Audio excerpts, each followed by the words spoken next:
Hi hello welcome to our channel. నేను మీ సిరి. ఈరోజు మనం చెప్పుకోబోయే కథ ఇష్టమైన సగుడ పార్ట్ 177. కథలకు వెళ్లే ముందు లైక్ చేయడం మర్చిపోకండి ఫ్రెండ్స్. ఇక చూద్దాం, అసలు ఈ సమస్యకి మూలం ఎక్కడా అని గగన్ ఆలోచిస్తూ గదిలో అటు ఇటు తిరుగుతున్నాడు. అమ్మా అమ్మా ధరణి నిద్రలో చిన్నగా మూలుగుతూ పిలుస్తోంది. అతడు వెంటనే ఆమె దగ్గరికి వెళ్ళాడు. నిద్రలోనే కలవరిస్తుందని అతనికి అర్థమైంది. నెమ్మదిగా ఆమె చెంప మీద తట్టి లేపడానికి ప్రయత్నం చేశాడు. ధరణి గాఢ నిద్రలో నుంచి ఒక్కసారిగా బయటకొచ్చింది.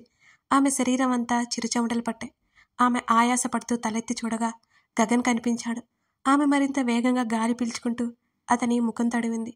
2 చేతులతో అతని ముఖాన్ని భుజాల్ని తడుముతూ ఆమె రిలాక్స్ అవుతున్నట్టు వెనక్కి సర్దుకొని కళ్ళు మూసుకుని అతని వైపు కళ్ళెత్తి చూసింది.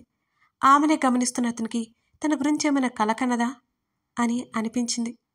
ఆమె 2 చేతులతో తల పట్టుకొని ముఖం వేలాడి తీసుకుంది ధరణి. ఆమెకు నచ్చదని తెలిసిన నెమ్మదిగా ఆమె భుజాలు పట్టుకున్నాడు అతను. ధరణి వాదించలేదు కూడా. అతను నెమ్మదిగా దగ్గరికి తీసుకున్నాడు. ఆమె అతని గుండెల మీద వాలిగి కళ్ళు మూసుకుంది. తెలియకుండానే ఆమె నిద్రలోకి జారిపోయింది. ఆమె తలకి చంపానించి అతని లోపల నుంచి వస్తున్న బాధను తొక్కిపట్టడానికి అన్నట్టు ఓ భారమైన నిట్టూర్పుని విడిచాడు గగన్. వడల్పాటి ఆమె నుదురు మీద అతను ముద్దు పెట్టుకున్నాడు. నెమ్మదిగా ఆమె లేవకుండా వెనక్కి వాలాడు. అతని చొక్కాని మరింత గట్టిగా పట్టుకుని హత్తుకుని పడుకుంది ధరణి. అదంతా ఆమె నిద్రలో ఉండి చేస్తుందని అతనికి తెలుసు. ఉదయాన్నే అయితే ఇంక ఎలా రియాక్ట్ అవుతుందో అనుకుంటూ అతను నిద్రలోకి జారుకున్నాడు. మొబైల్ చూసుకుంటోంది వేద. హర్ష లోపలికి రావడం, డోర్ లాక్ చేయడం ఆమె చూస్తూనే ఉంది. అతనేదో ఆలోచిస్తూనే వాష్రూంలోకి వెళ్ళి ముఖం మీద నీళ్లు కొట్టుకుని బయటకొచ్చాడు. అతను టవల్తో తుడుచుకుంటూ అప్రయత్నంగా వేద కోసం బెడ్ వైపుకి చూశాడు. కళ్ళు ఇంత చేసుకుని అతన్నే చూస్తుంది వేద. నువ్వు ఇంకా పడుకోలేదా అని అడుగుతూ అతను ఒకసారి గోడ గడియారం వైపు చూసి ఆమె వైపు తల తిప్పాడు. అతని మాటలు అసలు పట్టనట్టే సమాధానం ఇవ్వకుండా, ఇప్పటి వరకు ఎక్కడ తిరిగి వస్తున్నావు అని అడిగింది వేద. అతడు క్షణకాలం పాటు ఆమెను అలాగే చూశాడు. మునుపటి వేద కనిపించింది. అప్పుడే ఎంక్వైరీ మొదలుపెట్టిందని వస్తున్న నవ్వుని బలవంతంగా ఆపుకున్నాడు హర్ష. నీకెందుకు అని టవల్ హ్యాంగర్కి తగిలిస్తూ అన్నాడు హర్ష. నాకాక ఇంకెవరికి కావాలి? నిజం చెప్పు. అమ్మాయితో గాని తిరిగొస్తున్నావా ఆమె అనగానే ఆమె వైపు ఆశ్చర్యంగా చూశాడు. ఇంకా అనుమానం పోలేదు రాక్షసికి అని ఆమె వైపు గుర్రుగా చూశాడు హర్ష. ఎలా కనిపిస్తుందా నీకు అంటూ అతని టీషర్ట్ పక్కన పడేస్తూ ఆమె దగ్గరకు వచ్చాడు. ఆమె కళ్ళు పెద్దగా చేసి చూసి గుటకలు మింగింది అతన్నే చూస్తూ. ఇప్పుడు తనకి కాళ్ళు చేతులు బాగానే పనిచేస్తున్నాయి. వేషాలు వేశాడంటే అయిపోయాడే అని మనసులో అనుకుంది వేద. మరి ఇంతవరకు నువ్వేం చేస్తున్నావు ఆమె ధైర్యం తెచ్చుకుంటూ మాట్లాడింది. నా ఇష్టం, ఏదో ఒకటి చేసుకుంటా, నీకెందుకు? ఆ మాటకి ముఖం చిన్నబుచ్చుకుంది వేద. కానీ ఏదైనా అంటే ఊరుకొని ఆమె స్వభావం ఆమెను మళ్ళీ మాట్లాడాలి చేసింది. ఎందుకంటే పెళ్లి చేసుకున్నా అన్నావు కదా, అలాంటప్పుడు నేను నీ వైఫ్, అడిగే హక్కు నాకే ఉంది, ఇంకెవరికుంది? వేద అంతకే గట్టిగా సమాధానం చెప్పింది. ఛా, నువ్వు హక్కు గురించి మాట్లాడుకో. చాలా లేట్ అయింది, నోరు మూసుకొని పడుకో. అతను బెడ్ మీద వాలాడు రిలాక్స్డ్గా. గగన్ చెప్పిన మాటలు గుర్తుకొచ్చాయి కానీ ఈ టైంలో ఆమె నర్వస్ అవుతుందేమోనని అతను ఆగిపోయాడు. అతను అత్యంత దగ్గరగా ఉండడంతో వేద కాస్త పక్కకు సర్దుకుంది. అతను సీలింగ్ వైపు చూస్తూ ఏదో దీర్ఘాలోచనలో ఉన్నాడు. వేద దొంగచాటుగా అతన్ని చూస్తోంది. అన్నీ వెధవ నాటకాలే కానీ బావుంటాడు ఆమె అనుకుంటూ అతని వైపు చూస్తోంది. హర్ష ఆమె వైపు తిరగగానే చటుక్కున కళ్ళు మూసుకుంది వేద. ఆమె మెలకుగానే ఉందని అతనికి అర్థమైంది. వేద మరింతగా గట్టిగా కళ్ళు మూసుకుంది. అతని చెయ్యి ఆమె చెంప మీద పడ్డం చూసి ఊపిరి బిగబట్టింది వేద. వేదు, నిజంగానే నేను నీకు గుర్తులేనా? అతను ఎంతో చిన్నగా అలా మాట్లాడుతుంటే ఆమె మనసులో ఎక్కడో గుచ్చుకుంటున్నట్టుంది. తనంత ప్రేమించింది, అతను ఎలా మర్చిపోయింది అసలు? వేదకదే అర్థం కావడం లేదు. అతను ఆమెను దగ్గరికి లాక్కున్నాడు. అతని స్పర్శ అయినా ఆమె గుర్తుపడుతుందని ఆశ అతనికి. అతను అలా చేయడంతో ఆమె శరీరం ఒక్కసారిగా జల్లుమంది. దగ్గరగా ఉండి కూడా దూరం పెడుతూ చంపేస్తున్నావే రాక్షసి. అతను ఆమె నుదుట ముద్దు పెట్టుకున్నాడు.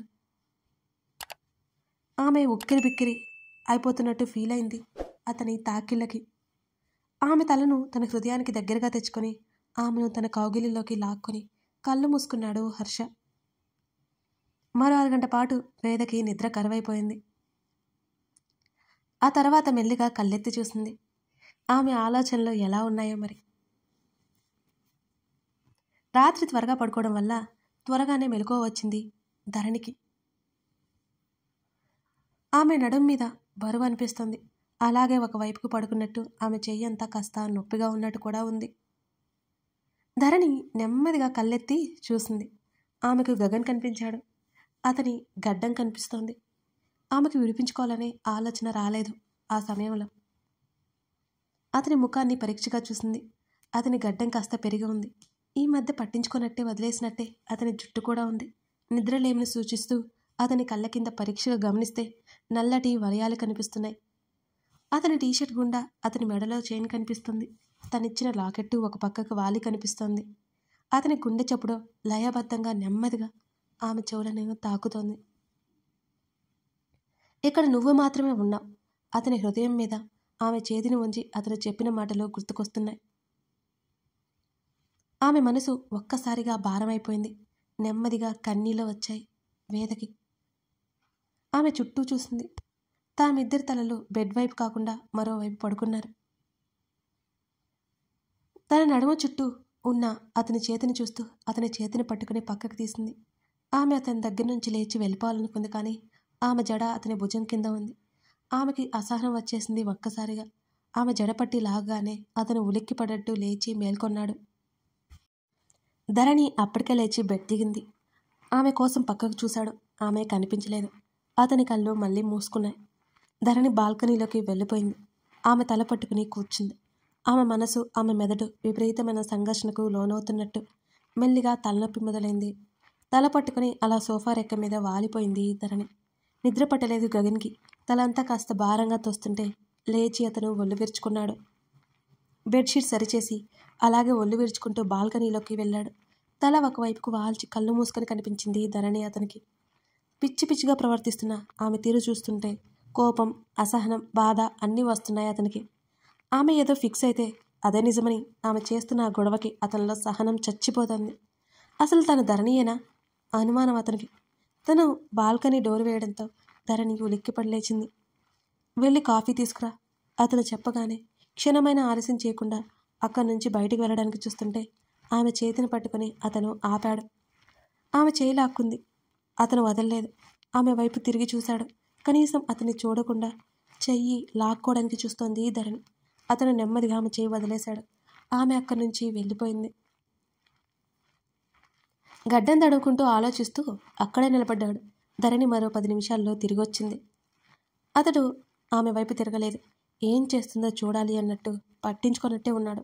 ఆమె వచ్చిన సంగతి తెలుస్తున్నా. ఆమె మరో 5 నిమిషాల వరకు అలాగే చూసింది. ఆమె చేతిలో ఉన్న కాఫీ కప్ కింద పడింది. అసహనంగా అతని పిడికిలి బిగుసుకుంది. ఆమె అక్కడి నుంచి వెళ్ళిపోయింది. ముట్టుకున్నావంటే చంపేస్తా నిన్ను. వర్షమాటలకు ఆదిత్య తల పట్టుకున్నాడు. పాపం నేను మరీ ఇంత ఘోరంగా ఎవరు శిక్షించరు. ముఖం నల్లగా పెట్టుకున్నాడు ఆదిత్య. ఆమె వీల్ చైర్ లాక్కొచ్చి అతని పక్కన పెట్టింది. అతను నెమ్మదిగా అందులోకి దిగాడు. కనీసం నా బేబీనైనా ముట్టుకోనివ్వు అని అన్నాడు ఆదిత్య బ్రతిమాలుకుంటూ. ఇప్పుడు నువ్వు ముట్టుకోకపోతే పెరగనట్లేదు కదా అంటూ అతను నెమ్మదిగా వీల్ చైర్లో కూర్చున్న తర్వాత గార్డెన్లోకి తీసుకెళ్ళమంటావా అని అడిగింది వర్ష. ఆమె చేతిని పట్టుకొని ముందుకు లాగాడు. ఇది అన్యాయం వర్షు. ఆదిత్య దీనంగా ముఖం పెట్టాడు. ఏం పర్లేదు, అసలు అన్యాయమే కాదు. ఆమె చాలా తాపీగా చెప్పింది అతనితో. నా మీద పోయి కోపం పోయిందన్నావు, లేదా ఇలా సాధిస్తావేంటి? నిజంగానే నీ మీద కోపమేం లేదు, కానీ ఇంకా నిన్ను సాధిస్తా. ఆమె సీరియస్గా చెప్తుంటే ఆమె చేతులు గట్టిగా పట్టుకున్నాడు ఆదిత్య. కొంచెం కనిపిస్తున్న ఆమె పొట్టవైపు ఆశగా చూస్తూ వర్షు ప్లీజ్ అని అడిగాడు. వద్దు అంటే వినలేదు. ప్రికాషన్స్ తీసుకోలేదు. అన్నీ లైట్ తీసుకొని ఇంతవరకు తెచ్చా. అప్పుడే నాకు పిల్లలేంట్రా అంటూ అతని జుట్టు పీకింది కోపంగా వర్ష. రోజంతా బాగానే ఉంటుంది, ఎప్పుడో ఒకసారి దెప్పి పొడుస్తూనే అతన్ని వాయిస్తుంది వర్ష. కిక్కురు అనుకుంటా ఉన్నాడు ఆదిత్య. పనిలో పనిగా ఆమె నడుము చుట్టూ చేతులు వేసి ఆమె పొట్టకి చంపానించి సైలెంట్గా ఉన్నాడు. మాట్లాడితే 4 దెబ్బలు వేస్తుందని ఊరుకున్నాడు అతను. నీ వయసు ఎంత? 25 ఏళ్ళు. నీకిప్పుడు పిల్లలు. నీకంటే పెద్దవాడైన మీ అన్నయ్య వదనకు కూడా ఆలోచించలేదు. నీకు మాత్రం అన్నిటికీ తొందరే. అయినా వర్ష వాయిస్తూనే ఉంది ఆగకుండా. ఆదిత్య ఒక చెవిన వింటూ మరో చెవిన వదిలేస్తూ ఆమెను కరుచుకొని కూర్చున్నాడు. అలాగే. వర్ష బయట నుంచి కేక వినిపించడంతో అతన్ని వదిలించుకొని అతని వీల్ చైర్ తోసుకుంటూ హాల్లోకి తీసుకొచ్చింది వర్ష. ఆదిత్య ముఖాన్ని మార్చుకున్నాడు. అసలు పట్టనట్టే ఊరుకుంది. వేద లేచేసరికి హర్ష లేడు. అతని మధ్య శరీరాన్ని దృఢంగా మార్చుకోవడానికి ప్రయత్నం చేస్తున్నాడు. అతను వర్కౌట్స్ చేసి గదిలోకి వచ్చాడు. వేద ఇంకా పడుకునే ఉన్న ఆమెని నెమ్మదిగా పిలిచాడు. నిద్రపోవట్లేదు కానీ ఆమె మేల్కొనే ఉంది. అతని వైపు కళ్ళు తెరిచి చూసింది. లేచి వాకింగ్ చేయాలి అన్నాడు. ఆమె మౌనంగా చూస్తుంటే అతనికి కంగారు అనిపించింది. గబగబా ఆమె దగ్గరికి అడుగులు వేశాడు హర్ష. ఏమైంది? బాలేదా? ఎక్కడైనా పెయిన్గా ఉందా? ఆమె తల చేతులు తడుముతూ అడిగాడు హర్ష. అతని కళ్ళలో కనిపిస్తున్న ప్రేమ, దాంతోపాటు అంతకుమించి ఏదో భావం. ఏం కాలేదు అన్నది వేద. మరెందుకు అలా ఉన్నావు? ముందులే అంటూ ఆమె భుజాలు పట్టుకుని పైకి లేవదీశాడు. ఏంటలా చూస్తావు? లేచి నడువు అన్నాడు ఆమె కాళ్ళు కిందకు వేస్తూ. ఆమె నెమ్మదిగా కిందకి దిగింది. బానే ఉంది కదా? కళ్ళు తిరగడం లాంటివి ఏమైనా ఉన్నాయా? చెప్పు. అతని స్వరంలో ఆదుర్ద ఉంది. ఏం లేదు అన్నది. మరెందుకు అలా ఉన్నావు అని అడిగాడు ఆమెను నడిపిస్తూ.